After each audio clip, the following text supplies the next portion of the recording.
doing?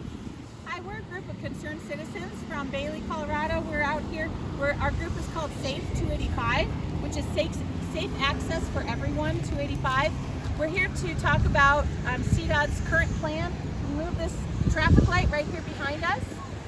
Tourism traffic and commercial truck traffic through Park County and rural Colorado has increased significantly over an overloaded Highway 285 that you see right behind us here, to a level that CDOT is about to start a project that will have significant impacts to the residents and the tax-paying businesses all around here.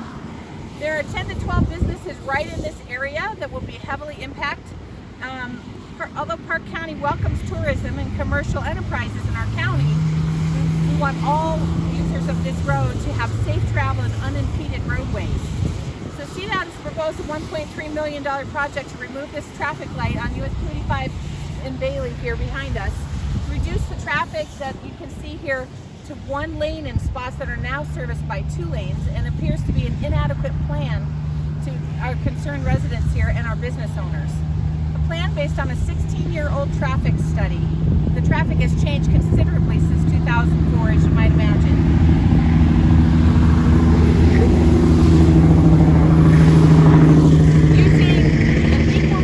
Environmental impact study and without proper citizens' input on this project and process. So our objections to CDOT's plan to remove this light is that this agenda was put forth without proper input from community stakeholders.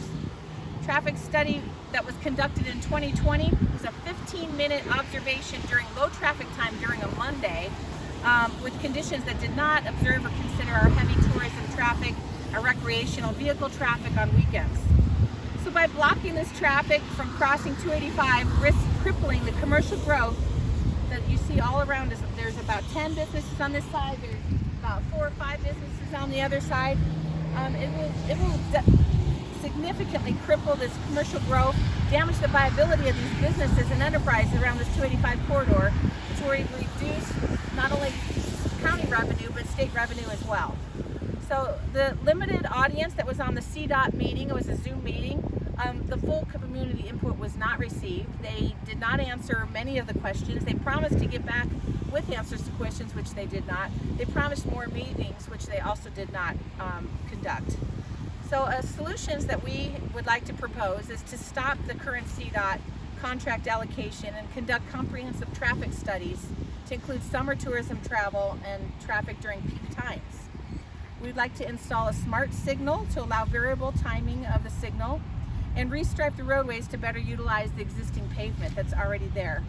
We'd like to extend the merging lanes. We'd like to install center barriers to help increase safety. And we especially would like to allow input from the individuals to use these roadways on a daily basis. You can see here, this is a very small representation of the 10,000 people in this area on both sides of the highway that would be impacted and that are very concerned. We'd like to explore the possibility of some frontage roads or extending roads that are already here, and ultimately like to build a proper flyover like they've done in Conifer to address the same situation that seems to be working very well. So thank you for listening. I want to turn it over to Liz, who's got some statistics about the financial impact to the area. I'm Liz Biggs and a concerned resident of Bailey.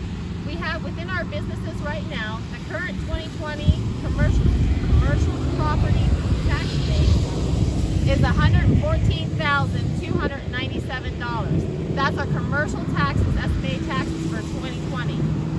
If the remainder of the properties are developed, we have an additional $177,000 that can come into Park County for property taxes. That's just our commercial base.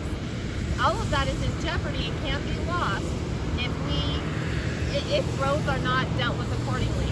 Our estimated population for Park County in the 2010 census was over 16,000. We're estimated up over 18,000 right now. On both sides, as Ricky said, on both sides of the highway, we have an estimated population of almost 10,000 people. That's the majority of Park County just on these 2 sides up to US 285. So we thank you for your time and for listening to us. I'm going to turn it over to Ron Hanks. Hi, I'm Ron Hanks. I'm running for House District 60, which includes Park County. I've been very interested in what the citizens are saying about this project, And bottom line on this, it appears to me CDOT is rushing the job with inadequate data and old studies. And it's going to impact the people here that live on both sides of this highway in an inordinate fashion, and it ought to be looked at a little harder than what's happening.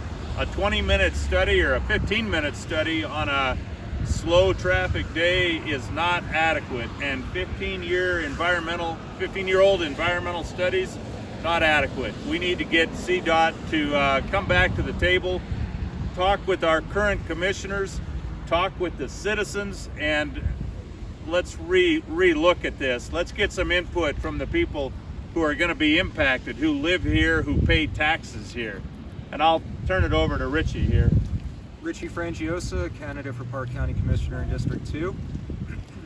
Ultimately, CDOT is concerned about 285. It's up to Park County to be concerned about the rest of it. And I'm calling on our current commissioners and our current county government to stop fast-tracking this process and start listening to the voices of Park County citizens. At the end of the day, this impacts our businesses, our communities, and everything about our way of life in Park County. And again, I am just calling on them to listen to us, and we're going to keep on speaking until they do. And I'd like to turn it over to the chamber. Hi, I'm Tim Gregg, Director of Area Development with the Chamber of Commerce. We're very concerned about the whole corridor through here, all the way from Pine to Kenosha Pass, basically, even from Conover. We look at the businesses here who rely upon tourism and things like that, and we want to provide safe access. The removal of the light is a hasty endeavor for us that we want to be sure that the infrastructure exists to take in those kind of change, that level of changes with the traffic flow that we have here currently.